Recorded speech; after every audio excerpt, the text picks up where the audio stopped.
వాయువ్య బంగాళాఖాతంలో వాయుగుండం కొనసాగుతుంది. ఈ సాయంత్రానికి అది మరింత బలపడి ఉత్తర దిశగా కదిరి తీవ్ర వాయుగుండంగా తీరం దాటే అవకాశం ఉంది. పశ్చిమ బెంగాల్, బంగ్లాదేశ్ మధ్య తీరం దాటే అవకాశం ఉందని వాతావరణ శాఖ అధికారులు చెప్తున్నారు. ప్రస్తుతం మనతోటి విశాఖపట్నం వాతావరణ శాఖ అధికారులు జగన్నాథ్ కుమార్ ఉన్నారు. వారితో మాట్లాడదాం. ప్రస్తుతం వాయుగుండం ఎక్కడుందని, దీని ప్రభావం ఎలా ఉంటుంది? గత కొన్ని రోజుల క్రితం ఏర్పడిన అల్పపీడనం నిన్న వాయువ్య బంగాళాఖాతం ఒరిస్సా తీరం వెంబడి సుస్పష్ట అల్పపీడనంగా పరిణతి చెందింది. అది ఈరోజు ఉదయం వాయువ్య బంగాళాఖాతం, పశ్చిమ బెంగాల్ మరియు బంగ్లాదేశ్ తీరాల దగ్గరలో ఒక వాయుగుండంగా పరిణామం చెందింది.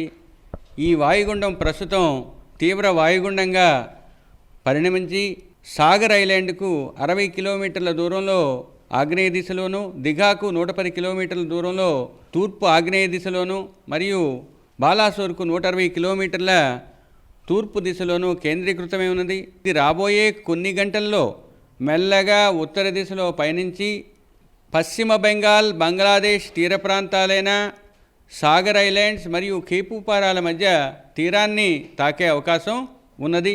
రాష్ట్రంలో నెలకొన్న నైరుతి రుతుపవన పరిస్థితుల వల్ల రాబోయే వారం రోజులు కూడా చెదురుముదురుగా వర్షాలు పడే అవకాశం ఉంది. ఉత్తర కోస్తా జిల్లాల్లో ఈ 3 రోజులు కొన్ని ప్రాంతాల్లోనూ, తదుపరి 4 రోజులు 1-2 ప్రాంతాల్లోనూ తేలికపాటి నుంచి మోస్తరు వర్షపాతం పడే అవకాశం ఉంది. రాబోయే 3 రోజులు ఉత్తర కోస్తా జిల్లాలో ఉరుములు మెరుపులతో కూడిన వాతావరణం కొనసాగే అవకాశం ఉంది. దక్షిణ కోస్తాలో రాబోయే 2 రోజులు అటువంటి పరిస్థితి ఉండే అవకాశం ఉంది. మరియు బలమైన స్థిరమైన ఋతుపవన గాలులు రాష్ట్రంలో ముఖ్యంగా ఉత్తర దక్షిణ కోస్తా జిల్లాల్లో 40 నుంచి 50 కిలోమీటర్ల వేగంతో వీచే అవకాశం రాబోయే 3 రోజులు ఉంది. 4వ రోజు కొంచెం తగ్గి 30 నుంచి 40 కిలోమీటర్ల వేగంతో వీచే అవకాశం ఉంది. తీరరేఖ వెంబడి ఉన్న ఈ గాలుల వల్ల రాబోయే 3 రోజులు మత్స్యకారులు వేటకు వెళ్ళవద్దని హెచ్చరిక జారీ చేయడం జరిగింది.